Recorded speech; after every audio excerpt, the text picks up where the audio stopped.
Buenas tardes a todas y a todos quienes nos acompañan en esta transmisión. A nombre de la Secretaría de Cultura, a través del Centro Nacional para la Preservación del Patrimonio Cultural Ferrocarrilero, les damos la más cordial bienvenida.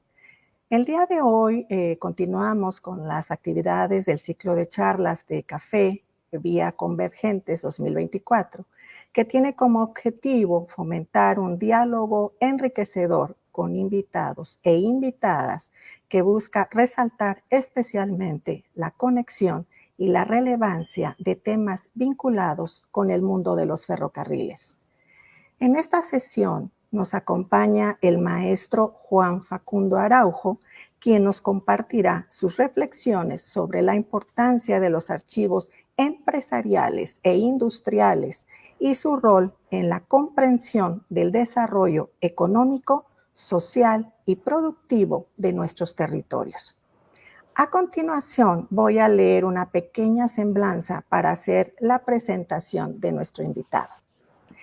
El archivista Juan Facundo Araujo es magíster en Técnicas y Patrimonio Industrial por la Universidad París I, Panteón Sorbonne, y también se ha graduado como magíster en Literaturas Comparadas por la Universidad de Buenos Aires. Actualmente se desempeña como asesor en el área de archivos de empresas e industriales y participa de diversos proyectos en la temática, como el caso del archivo Bunge y Bor en Argentina. Por otra parte, se encuentra a cargo de la puesta en valor el archivo del Grupo de Investigación sobre la Fusión Nuclear, Consorcio RFX, en la ciudad de Padova, Italia. En esta ocasión, el maestro Juan Facundo Araujo compartirá la charla La industria a través del archivo, los desafíos de poner en valor los fondos empresariales. Antes de escuchar la ponencia de nuestro invitado de hoy, aprovecho para recordarles que pueden hacer sus preguntas y comentarios a través de los chats de Facebook, de las páginas de Facebook del museo y del Centro de Documentación e Investigación Ferroviarias. Cedo la palabra al maestro Juan Facundo Araujo. Adelante. Hola, bueno, muchísimas gracias por la presentación. Agradezco a todo el equipo que está detrás ayudándome para hacer esta presentación y por la invitación que me han hecho muy gratamente. Espero que esta charla sirva, quiero hacerla dinámica, no tan formal ni que parezca una lección, sino hablar un poco de mi experiencia de trabajo con los archivos justamente industriales a lo largo del tiempo. Siempre hay una cosa de los que trabajamos en archivos, lo sabrán acá el equipo y que me acompañan, que uno llega y quiere trabajar en un archivo porque hay un poco lo que decía Levi-Strauss, ¿no? Un amor al archivo. Hay un cierto empeño y un cierto atractivo por querer trabajar con este tipo de lugares tan especiales como son los archivos. Sí, porque no sería ni por lo que a uno le pagan, ni por el éxito o la fama que puede tener una persona por trabajar en un archivo. Pero justamente además hay un cierto atractivo por el archivo en los últimos años, que lo veo repetido tanto en nuestro continente latinoamericano como también fuera de Latinoamérica, que es que el archivo atrae y se organizan y se ponen en valor los archivos, mucho más de lo que cuando inicié un poco mi carrera formativa en Argentina hace 25 años. Es interesante que hace 25 años o 30 años hablar de archivos era hablar de básicamente los repositorios documentales de alguna oficina del Estado, pero a nadie se le ocurría pensar en archivos de empresas o archivos industriales, archivos ferrocarriles, etc. Entonces es interesante porque estamos también en un cambio cultural, social y tecnológico muy importante, que se le da valor mucho al pasado justamente, a buscar las huellas del pasado y también a rescatar un poco la materialidad que tienen los archivos. No por nada ahí puse fotos de archivos en papel, porque estamos en un momento en que los archivos en papel ya están desapareciendo. Pero no obstante esto, el archivo todavía en papel sigue teniendo mucha importancia. Y el archivo hay algo que da a una institución, y mucho pasa en las empresas, que ayuda a formar una identidad y también da una estabilidad. El archivo como un lugar donde está un cierto, como raconto, como una cierta narrativa histórica que es estable, que todavía se mantiene en el tiempo, frente justamente a la fragilidad de los archivos digitales, ¿no? Que vaya a saber uno cómo será la organización de eso en el futuro, tal vez muy próximo. Entonces lo que, como ya muchos años tenía, recomiendo este libro de esta historiadora francesa, que está también en español, que se llamó en su momento El gusto del archivo, la atracción del archivo, porque está esta relación también interesante de lo que ella habla de la persona, el historiador o el usuario que va a consultar un archivo, ¿no? ¿Por qué hay tanto atractivo del archivo? No solamente por nosotros quienes trabajamos en los archivos y queremos conservar archivos y nos ponemos en esa defensa del patrimonio documental, sino también por parte de quienes van a consultar los archivos. Entonces, me parece como también fundamental pensar un poco el archivo como crear un archivo, crear el archivo en el sentido de rescatarlo, de ponerlo en valor, de organizarlo, de identificarlo, de hacer todas las tareas archivísticas o también todas las tareas que requiera la conservación de los archivos, que son tareas siempre a largo plazo y bastante que requieren mucho esfuerzo. Pensar entonces que es un gesto fundador, como decía también este célebre del historiador y escritor francés, ¿no? En un artículo de la década del 80. Requiere un gesto fundador, en el sentido de que lo que se está organizando, para pensarlo en un sentido amplio, ¿no? Se está organizando una huella del pasado, básicamente, no solamente documentos que juntaron o acumularon polvo a lo largo del tiempo, sino también una huella de lo que alguien, un productor físico, una persona, una institución, quiso dejar como legado a futuro. o como evidencia de una actividad o de un hecho. Entonces, desde el presente, desde la complejidad que tiene nuestro presente, desde un punto de vista tecnológico, ya sea crear una base de datos para que eso después esté en internet y el usuario lo pueda consultar. Desde este presente y además con las normativas que existen justamente de cómo organizar los archivos, organizas entonces ese pasado. Que ese pasado además vuelvo con un... El archivo tiene algo que es sumamente fascinante, es un espacio simbólico, ¿no? Porque en el archivo, cualquiera que trabaje en un archivo y tenga la posibilidad de estar en contacto con documentos de archivo, lo que se encuentra no solamente son huellas del pasado, sino también cuestiones sociales, cuestiones culturales, cuestiones técnicas también del pasado. Acá que estamos en un archivo en México que resguarda el patrimonio ferroviario de un país tan grande en extensión como en México, me da para ponerlo en comparación con una experiencia que tuve con el archivo de los ferrocarriles argentinos, que fue la empresa estatal hasta su privatización en la década de los 90 de la empresa que gestionaba los archivos en la Argentina. Tanto en la Argentina como en México, países enormes, donde el tren fue fundamental para expandir el territorio y no solamente para llevar personas y mercancías, sino para controlar el territorio y para que también el territorio justamente pudiese ser abarcado a través de un medio tecnológico como era el tren, políticamente y económicamente. Y lo simbólico del archivo, un hecho simbólico pero trágico, la Argentina saben ustedes que es un país bastante pendular, que cada tanto sus políticas vienen por un lado estatal o por otro lado, como estamos ahora viviendo, van a otro extremo. Cuando se privatizan los ferrocarriles, una de las decisiones fue eliminar el archivo del ferrocarril, de la empresa estatal que gestionaba los ferrocarriles.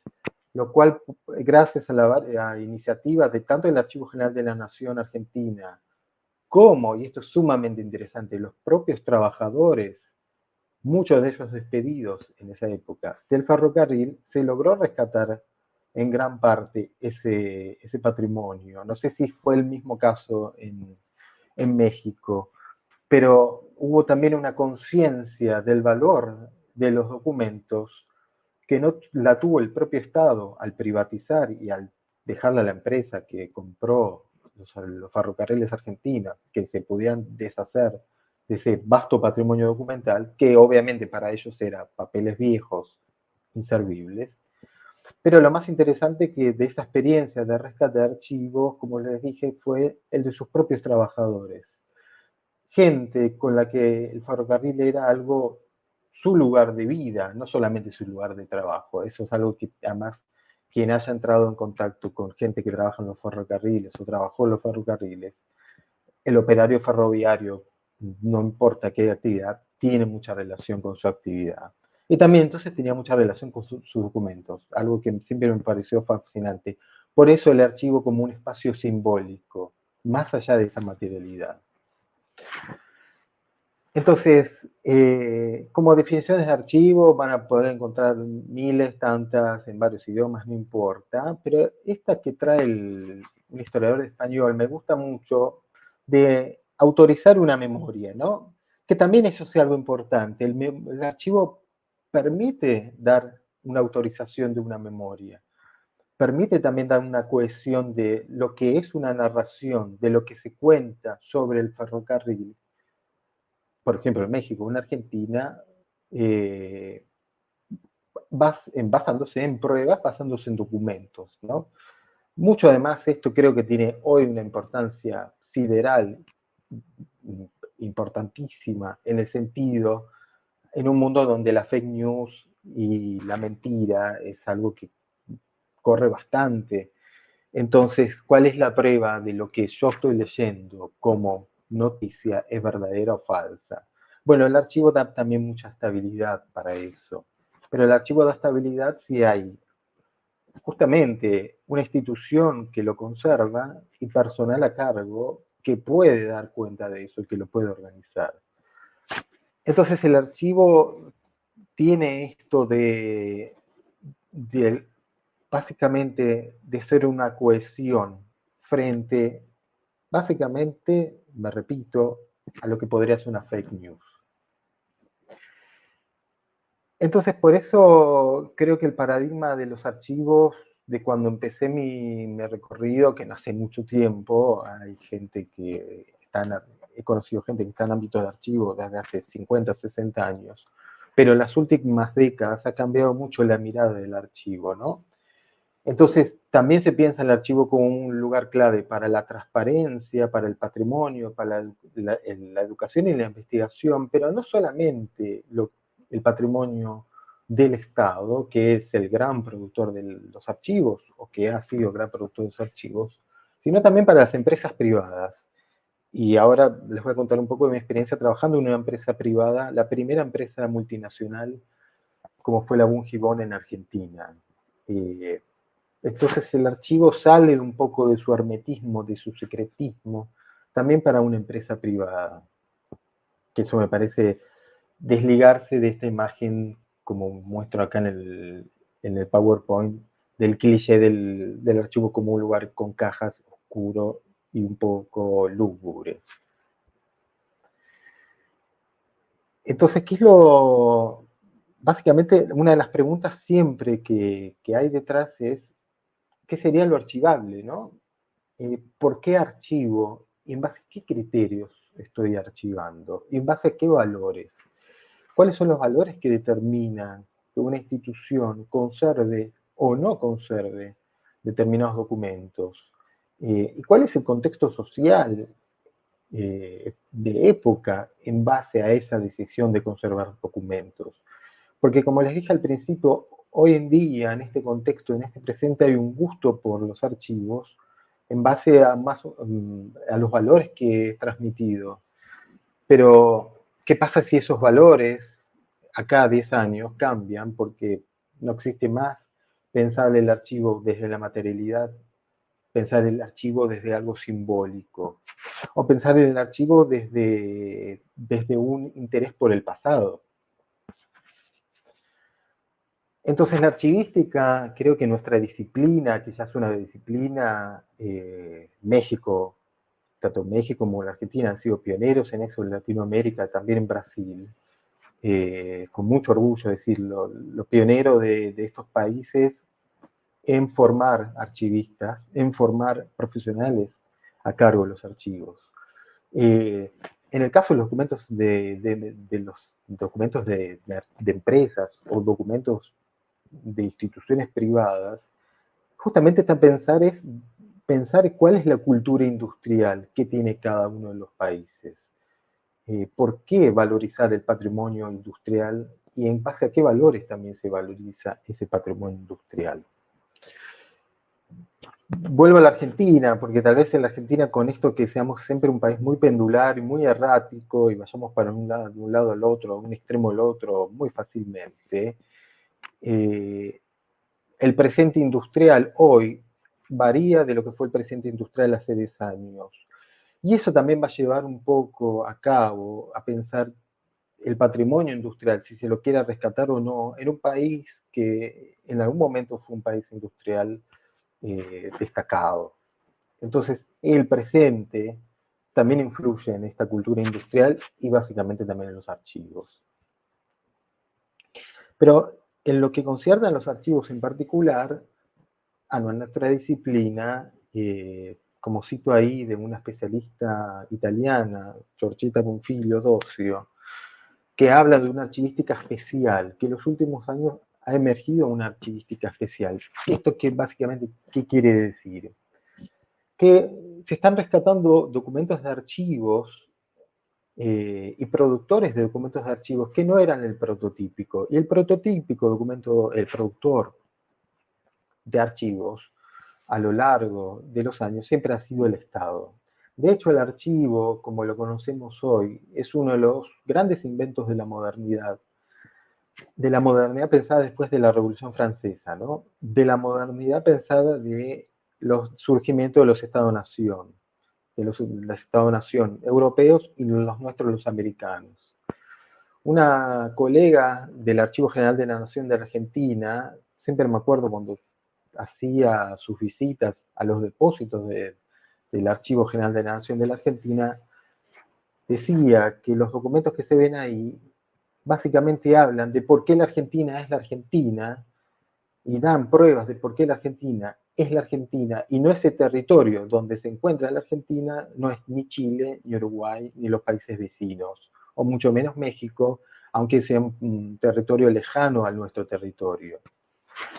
Entonces el documento de archivo para la modernidad justificaba los estados de nación y justificaba otra cosa muy importante para los archivos de empresa, justificaba la propiedad privada, daba cuenta de la propiedad privada de una empresa, de una persona, etc.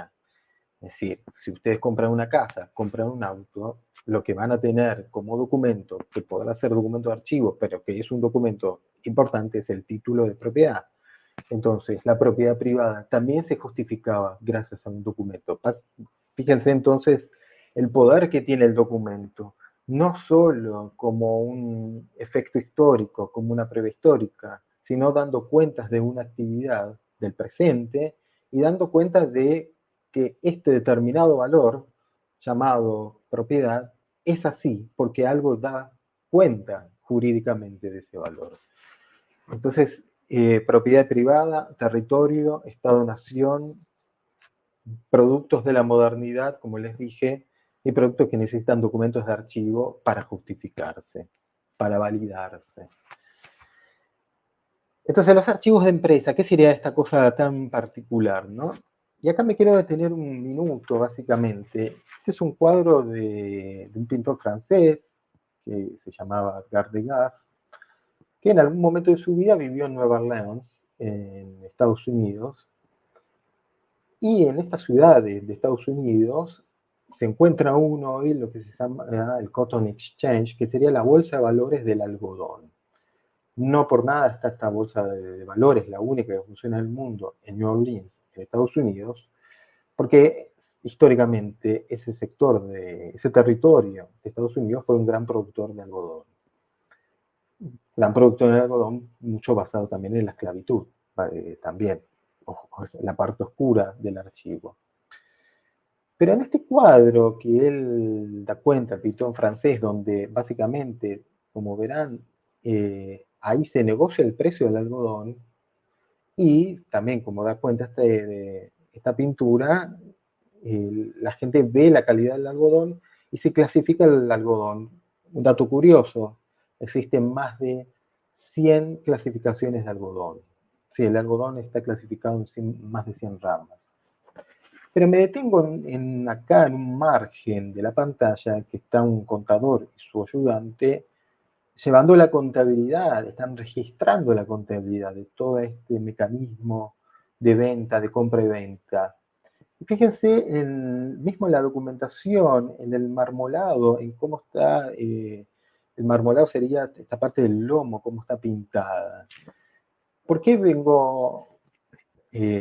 traigo colación esto? Bueno, este sería el edificio, el muy bonito edificio que tenía esta oficina del algodón. Porque cuando empecé a trabajar en esta hacienda, en esta empresa argentina, la primera multinacional argentina, que es la Bungiborn, que era una empresa de origen belga, con capitales belgas, que se instala en la Argentina en 1884 y es el gran productor y el gran exportador de cereales. Hoy, de hecho, hoy es uno de los 5 más grandes productores de cereales. Cuando empezamos a ver los documentos más antiguos de la empresa, como verán ahí, está también este marmolado en la encuadernación. Me llamó mucho la atención la relación y la casualidad con el cuadro de Degas. Entonces, volviendo al cuadro de Degas, a mí lo que me llama mucho la atención de esto es pensar justamente que de este cuadro, de esta escena que pinta Degas, lo único que va a quedar vivo son los documentos de archivo. Es decir, nada de todo esto que está pintando y representando visualmente gas después existe. Ni el algodón, ni todas estas personas. Solamente puede llegar a quedar de esta escena son los documentos de archivo. El poder de cómo trasciende el documento de archivo, ¿no? Como también el documento de archivo habla de una escena, justamente como es esta escena visualmente representada, que ya no existe. Entonces los archivos de empresa justamente se ponen en valor hace ya varias décadas, pensando que hablan de una gran parte de la sociedad, que es el sector privado, que es el otro, es productor especial, es archivística especial, que son las empresas. En países capitalistas está el mundo privado y está el mundo estatal, con sus relaciones más o menos buenas, malas, pero son dos mundos que están cohabitando siempre en un sistema capitalista moderno. Entonces, ¿qué pasaba? Eso es lo interesante, pensar los documentos de empresa que estén en valor y accesibles, dando cuenta de tal vez de la gran parte de la sociedad que está por fuera del Estado, que es el mundo privado. Eso me parece que es lo fundamental también de rescatar este patrimonio, porque si no, ¿qué cohesión, qué narrativa queda si no existen estos documentos? Pero además no pensar que solamente son documentos contables, como es en gran medida este archivo con el cual me tocó trabajar en Argentina, sino, por ejemplo, verán ahí que se encuentra tal vez una de las vedettes, uno de los documentos más exquisitos, tipos de documentos más exquisitos, perdón, dentro de los archivos de empresas, que son los legajos de personal, los documentos de personal. De ahí, de estos legajos de personal de una empresa que inicia en 1884, cuando en Argentina se inicia el proceso de expansión industrial, pero también territorial, en gran medida gracias al ferrocarril, hay, como sabrán, hay una gran ola inmigratoria de Europa a la Argentina. Entonces, de este legajo de personal, uno puede obtener información de los inmigrantes, de dónde venían, qué hacían, qué oficios. En estos legajos de personal se da cuenta de qué lengua hablaban, de sus enfermedades laborales. Es más, también se da cuenta de los motivos por los cuales se los despedía o se los había contratado. Entonces hay mucha información social y económica detrás de un simple legajo de personal, pero que en este caso no es tan simple porque vendría a ser una empresa en la cual tuvo miles de empleados. Ya les digo, les vuelvo a repetir, fue la primera multinacional de la Argentina. Entonces, está por esta parte lo social y lo económico, y también está la parte de expansión territorial. Ahí hay un documento que se llama Embarques para Europa. Como se exportaba en granos, básicamente el gran mercado al cual exportaba la Argentina era el mercado europeo, y además como esta era una empresa de origen belga, les convenía justamente desarrollarse en la Argentina para exportar estos granos y alimentar justamente a Europa en ese momento. Y también una cosa muy anecdótica que está relacionada con los ferrocarriles, ya que estamos en un archivo de ferrocarriles, es que gran parte de la expansión y del crecimiento de esta empresa fue gracias a los ferrocarriles, justamente porque muy inteligentemente apostaron, dejaron que una persona de la empresa estuviera en las grandes estaciones ferroviarias cercanas donde se producía el grano en la Argentina, básicamente la pampa húmeda, y gracias al telégrafo, o otro gran invento de la modernidad, cuando abrían los mercados en Europa, los mercados de, justamente, los mercados donde se vendía y se compraba el grano, y se sabía, como había una diferencia horaria, abrían primero en Europa, se sabía ya con qué precio en ese momento, en ese día, se iba a cotizar el grano en los mercados europeos. Mandaban esa información por telégrafo a la Argentina, y en cada una de las estaciones ¿qué pasaba en la estación del ferrocarril? A la estación del ferrocarril iba el productor a vender sus granos, porque la estación del ferrocarril también era el lugar donde se vendía y compraba granos. Entonces esta empresa ya sabía cuál era el precio por el cual venderla a Europa y cuál era el precio, entonces, mejor precio para negociar con el productor en la Argentina. Gracias a dos avances entonces de la época. El ferrocarril, donde se iba a la estación a transportar y a vender y comprar los granos, y al telégrafo, donde tenían un insumo que es fundamental a uno, que es el insumo de la información.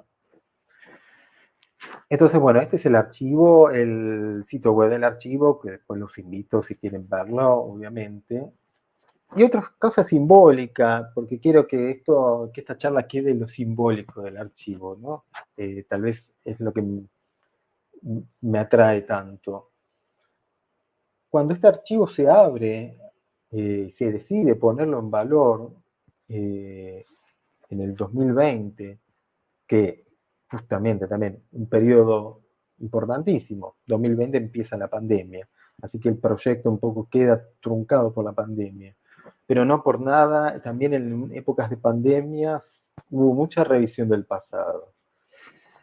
Pero cuando se decía abrir este archivo, la compañía, Bungibor, hoy en día se encuentra arraigada por las tantas crisis económicas que tiene la Argentina. En algún momento la compañía se fue de la Argentina, dejó sus archivos, se instaló en Brasil y en Nueva York y en Estados Unidos, pero los archivos los dejó y los dejó en la bóveda, en lo que sería, ahí ven, en la caja fuerte, lo que era la bóveda, las cajas fuertes de la empresa, que obviamente era como si fuera la bóveda de la caja fuerte de un banco, es decir, para que se den el nivel de la magnitud de la riqueza que generaba esta empresa.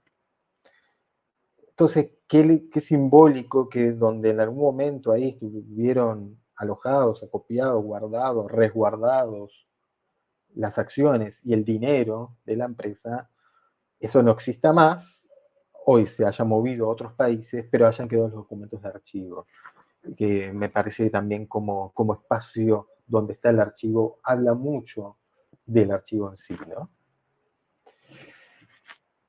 Entonces, de esto, de lo simbólico que tanto traigo a colación, cuando finalmente logramos que el archivo se abra al público porque ya estaba organizado, porque estaba en una base de datos, porque estaba identificado, estaba descrito, etcétera, etcétera, todas las tareas que tenemos que hacer los archivistas, tiene un impacto en la prensa local argentina, básicamente porque también era el archivo histórico de una gran empresa, o que lo que había sido una gran empresa para la Argentina.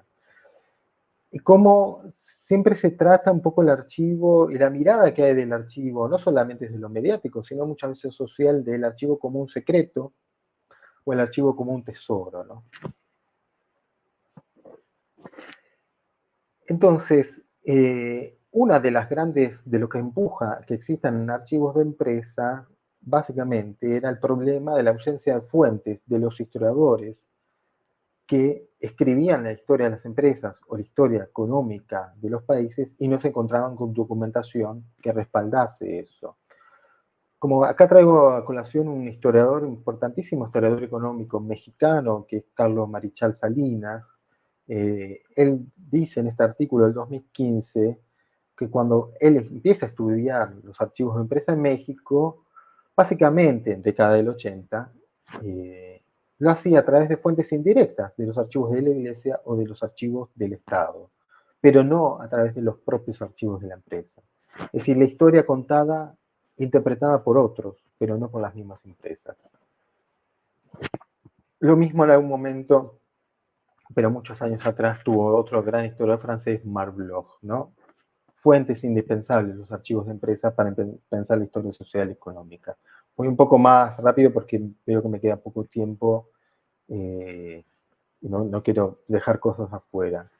Pero ya otro archivista en la década del 30, en el año 38, norteamericano, Holmes, decía que los historiadores del futuro también iban a precisar, para comprender la historia de un país, de un territorio, iban a necesitar los archivos de empresa. Y él usaba una metáfora que me parece hermosa, que decía que por mucho tiempo se conservó los archivos de una capital, que era Washington, D.C., sí, los archivos públicos, los archivos estatales, en detrimento, sin pensar lo mismo por los archivos de otra gran capital que tienen los Estados Unidos, que es Wall Street. Es decir, los archivos de esa capital, la estatal, se conservaban, pero los archivos de esa gran capital, que es la capital financiera, industrial, etcétera, sobre todo financiera, Estados Unidos, como era New York y como era Wall Street, nunca se habían pensado en conservar.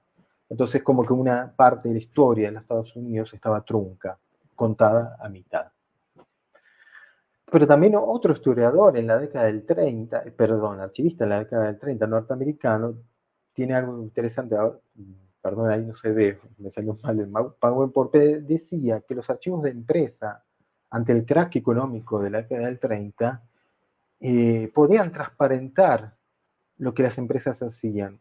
¿Y por qué ponía este verbo transparentar? Porque en un momento como el crack del 30, crisis económica en Estados Unidos, donde la gente se rebela contra el capital privado porque ve que el capital privado en gran medida fracasó y entonces se quedó en la miseria, este archivista dice, bueno, les conviene a las empresas dar a conocer sus archivos de forma tal de transparentar lo que ellas hacen y que la gente decida, que la historia después decida a través de estos documentos si ese fracaso económico fue, por qué fue y cómo resultó.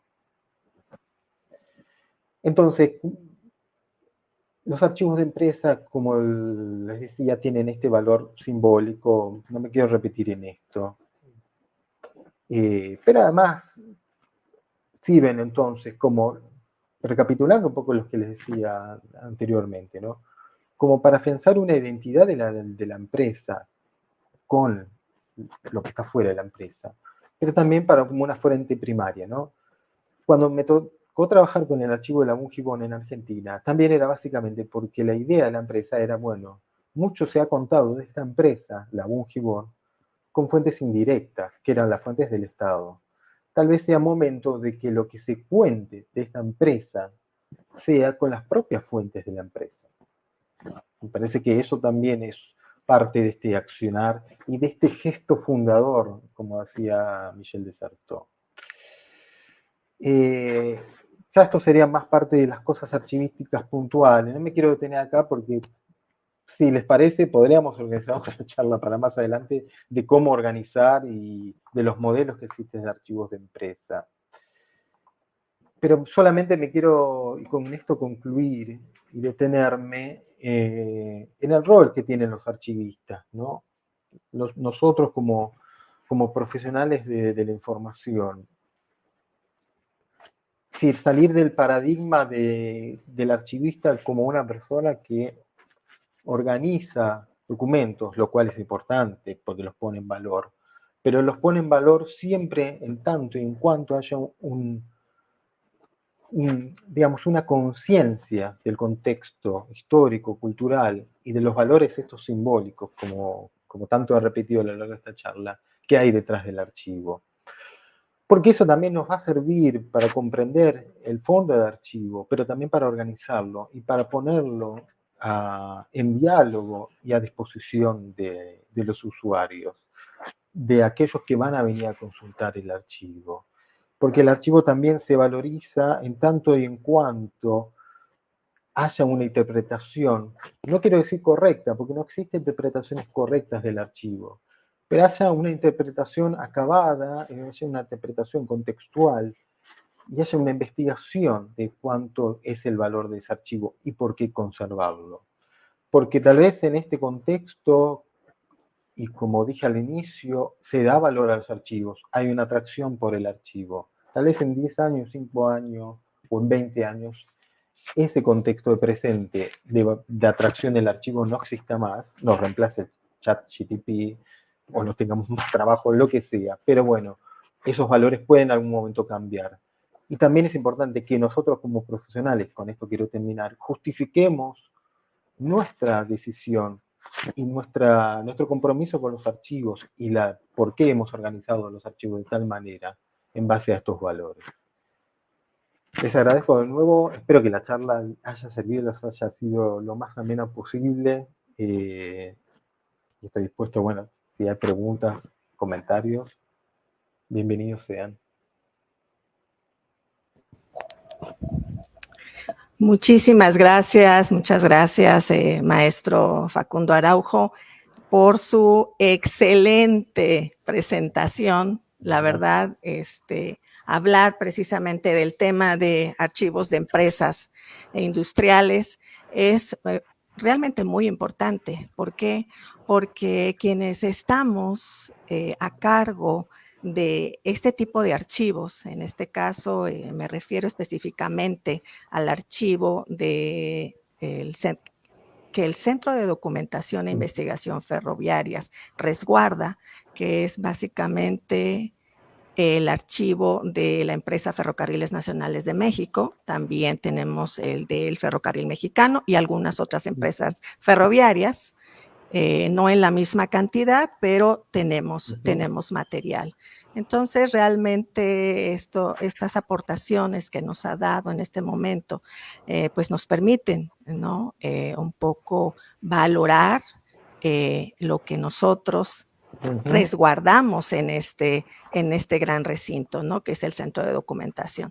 Yo quiero un poco hacer un comentario a raíz de esta presentación, porque cuando hablaba acerca de cómo anteriormente se estructuraban los archivos, sobre todo los archivos estatales, los archivos eclesiásticos y los archivos de empresa estaban allá como, parecería como que no existían, ¿verdad? Como que estaban ahí escondidos. Escondiditos y tener el acceso era muy complicado, ¿no? Ahora que estos archivos se han ido abriendo y abriendo al público, ¿no?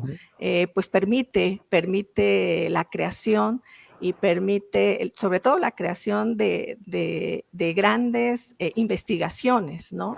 De gente que se ha acercado, de investigadores que se han acercado a estos archivos, ¿no? Que aquí están y que hay un cúmulo de información que nos permite, que les permite hacer historia económica, ante todo, mucho historia económica, historia de las empresas. Pero mi comentario va como parte de ser también una custodia de este archivo. En mi caso, soy la responsable del acervo fotográfico. A veces los investigadores, en este caso, cuando uno no sabe a qué te vas a enfrentar en estos archivos, qué vas a encontrar en estos archivos, pues a veces las personas piensan de que van a encontrar todo, ¿no? Y resulta que cuando se acercan a nosotros nos dice, pero ¿por qué? Por ejemplo, voy a ser muy específica. Por ejemplo, ¿por qué en su archivo no hay material sobre la Revolución Mexicana? ¿No? Entonces, sobre todo para el caso de las imágenes, ¿no? Me estoy refiriendo específicamente al acervo fotográfico. ¿Por qué no tienen ustedes material sobre la Revolución Mexicana cuando el ferrocarril fue, pues, fundamental, ¿no? En la Revolución. Bueno, entonces es ahí cuando, pues, hay que darle explicación, ¿no? Nosotros lo que resguardamos es un archivo de empresa. Buena parte es un archivo de empresa. Entonces, aquí, pues esa parte, pues no la vas a encontrar tan explícita, ¿no? Podrías encontrar, sobre todo en el archivo de documentos, algunas referencias acerca del movimiento revolucionario, ¿no? Que afectó a los ferrocarriles en el país, ¿no? Pero no en todos los acervos, no por supuesto en planoteca no, pero en fototeca no lo vas a encontrar, ¿no? Entonces, esas cosas, esas especificidades que pueden tener estos archivos de empresa e industriales, bueno, es importante que los investigadores, que la gente que le gusta ir a los archivos sepa ¿cuáles son estas, no? ¿Qué puedo encontrar en estos archivos de empresa y qué no voy a poder encontrar, ¿no? Y también pensarlo al revés en el sentido de si hay una ausencia. Claro. Hay un vacío. ¿Por qué hay un vacío? Claro, ¿por qué hay un vacío? Claro. Porque eso también da una información. Entonces, Así es. porque si no hay un poco el terror al vacío o como a lo desconocido. Bueno, pero por algo no hubo un registro, tal vez se perdió, tal vez se quemó, no existió. Así Tantas es. causales, ¿no? Pero, Exactamente. porque si no uno lo tiende a ver el vacío como, bueno, esto no está, y como no está, entonces tiene un valor negativo, pero también tiene un valor positivo en el sentido, hay una información detrás que está hablando. Claro. Y tal vez en cuanto a nosotros como archivistas, que mucho de eso, de las normas archivísticas que así lo disponen, intentar siempre contar la historia del archivo, ¿no? La historia de los documentos, porque los documentos también tienen historia. Lo que yo les dije en algún momento, que casi el archivo de los ferrocarriles argentinos estuvo a punto de destruirse, fue un debate, me acuerdo, cuando se describió ese archivo, de poner esa historia o no, porque claro, era una historia un poco que también connotaba algo trágico y vergonzoso, porque bueno, el propio Estado, que en algún momento produjo documentos de una empresa tan importante como los ferrocarriles, en otro momento decide tirarlos, es decir, Claro. parece algo un poco loco. Claro. Pero también me parece que es importante contar la ausencia, porque al final, o investigar sobre la ausencia, ¿no? Así es. Si no, sería muy fácil. Efectivamente. Román. No, pues igual me sumo a los agradecimientos al maestro Juan Facundo Araujo, que en realidad nos hizo una exposición muy, muy clara y muy rica, ¿no? En muchos de los argumentos. Yo quisiera sumar a lo que ahora están comentando con una idea central, ¿no? En la exposición del maestro Facundo con respecto al tema del simbolismo, ¿no? Y creo que el simbolismo que adquieren los archivos, pues también tiene que ver con ciertos contextos. Creo que en ese ejercicio de hacer el paralelismo, que también fue un poco el propósito nuestro, ¿no? De poderlo contactar y poder tener esta charla, es generar un diálogo con respecto a la relevancia, en primer lugar, de los archivos de empresa, por lo que decía mi compañera, o sea, el centro de documentación se conforma a partir de la organización del ferrocarril, ¿no? Y la organización del ferrocarril se dio mediante la constitución de empresas, desde las compañías originarias, a lo que le comentaba en el previo, ¿no? En el caso mexicano, las compañías originarias del 19 hasta pues ya la consolidación de la empresa pública Ferrocarriles Nacionales de México, toda su trayectoria hasta los procesos de privatización, y ahí nos encontramos ya en otro momento del simbolismo de lo que representó el neoliberalismo en América Latina, ¿no? Claro. Y los procesos de privatización, donde simbólicamente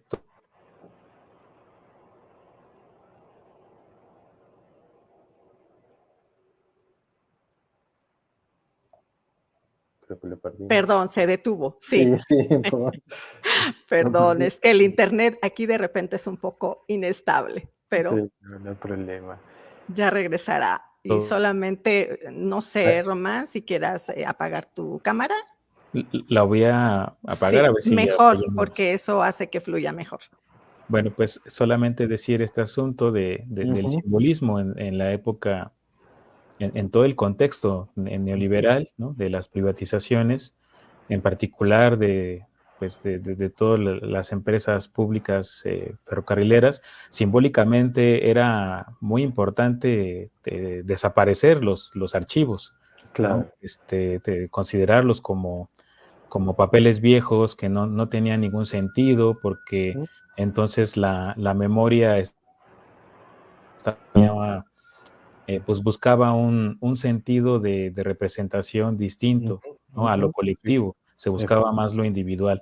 Entonces creo que ahí compartimos muchos elementos, pues en esa historia latinoamericana de los procesos de privatización de las empresas públicas, en particular de las ferroviarias, Y algo que creo que se resalta, ¿no?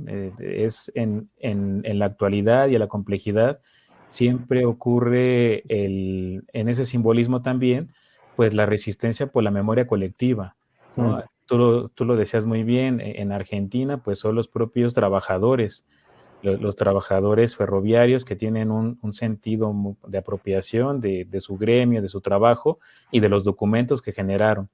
Creo que en el caso mexicano, yo te comentaba en el previo que hubo un proyecto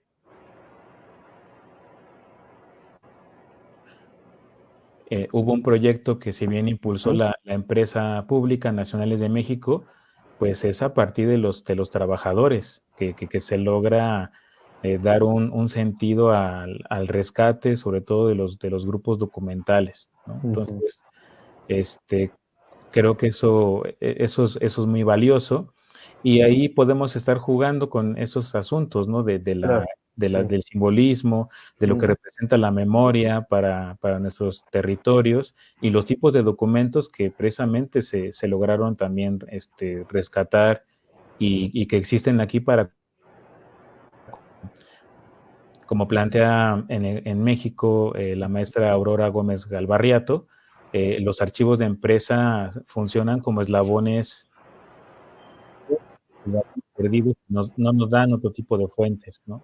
Claro, sí. Resultan ser muy, muy útiles para conectar algunos elementos que no están, ¿no? En otras fuentes, y creo que esa es la relevancia, ¿no? Ahora, creo que también, ¿no? En ese asunto del simbolismo y lo que va representando en distintos momentos históricos, también es la lectura de las ausencias, ¿no? En el caso nuestro, pues ahora tenemos un tema importante que se viene impulsando, que es la participación de las mujeres en los entornos ferroviarios, y ahí también, pues, podríamos decir, ¿no? Como en el ejemplo que decía mi compañera, pues que no hay abundancia de fuentes, ¿no? Pero entonces ahí la ecuación cambia, como tú decías, Facundo. Es en la ausencia de la falta de documentos específicos, de registros fotográficos, donde también podemos contar esta historia, ¿no? Entonces, creo que es muy, muy rico y muy interesante lo que tú nos planteas en ese sentido y nos vemos reflejados, ¿no? Al final compartimos en Argentina y en México, pues experiencias muy, muy parecidas con respecto a ese tipo de archivos y en particular lo que ocurrió con los de las empresas ferroviarias. Sí, efectivamente. De hecho, lo que conté ahí de la empresa que tenía esta ventaja de mejorar el precio para su conveniencia, ¿no? De lo que hacían las estaciones ferrocarriles, eso vino a partir un poco de documentos de la propia empresa. Es decir, que esos documentos no estaban en la empresa de ferrocarriles argentinos, sino entonces en la mirada de una estación ferroviaria, pero no desde la mirada tradicional que tenía la empresa que gestionaba, sino el que usaba esa estación de ferroviaria, en este caso una gran multinacional. Entonces por eso es como si el mismo lugar puede tener dos historias, pero depende de qué historia se guarda, se conserva y qué historia no se conserva. O pensar el lugar desde más de una sola, de una historia, ¿no? Me parece que eso también es lo interesante de rescatar documentos de archivos o de rescatar archivos que antes tal vez no se pensaban importantes rescatar.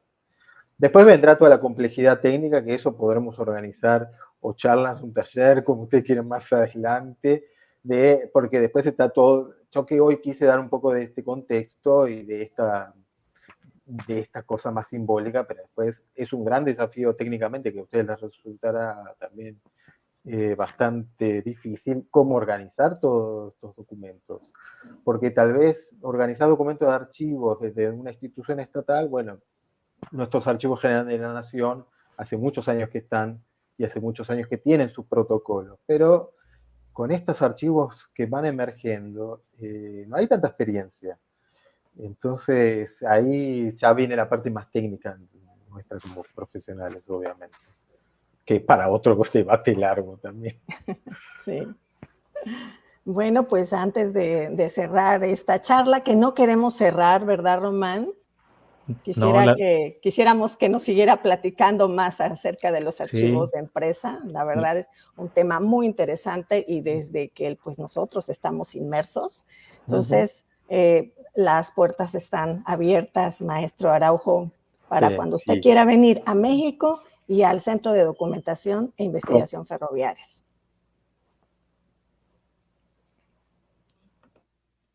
Muchísimo placer. Sí, con muchísimo placer. Sí. Bueno, yo les quedo eternamente agradecido por darme perdón que tuve que posponer un poco la charla, pero les agradezco infinitamente que existan estos ámbitos de conversación. Les agradezco desde lo más profundo. Me sentí muy bien, además.